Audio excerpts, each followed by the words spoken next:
work. Fort McMurray, Cold Lake. We need a Canada First plan to fix what the Prime Minister broke on the addiction crisis and illegal drugs.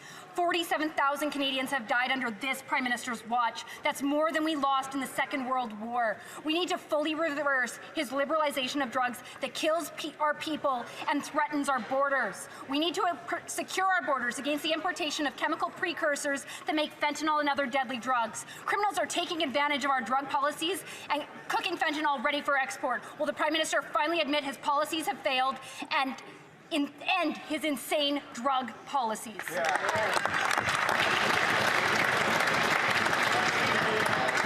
The Honourable Minister for Mental Health and Addictions. Mr. Speaker, every life lost due to the illicit toxic drug supply in this country is a tragedy for families and for communities.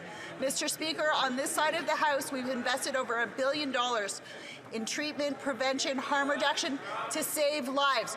We've worked with our U.S. counterparts on precursors, and we will continue to do the work to save lives based on evidence, based on health care, and based on protecting those who need help the most. We will not look away, Mr. Speaker.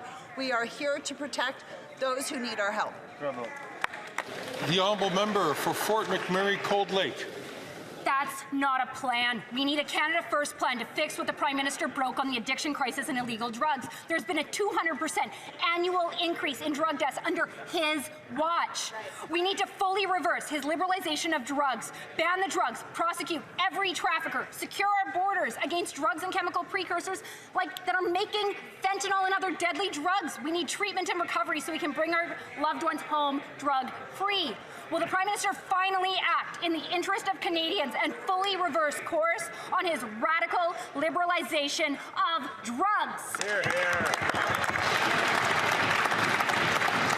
The Honourable Minister for Mental Health and Addictions. Mr. Speaker, on this side of the House, we will lead with compassion, we will lead with healthcare, and we will lead with evidence. Mr. Speaker, since 2015, we have been investing in the treatments and the pathway that means the most to those whose lives we need to save. On that side of the House, Mr. Speaker, they cut the drug treatment fund by 2/3.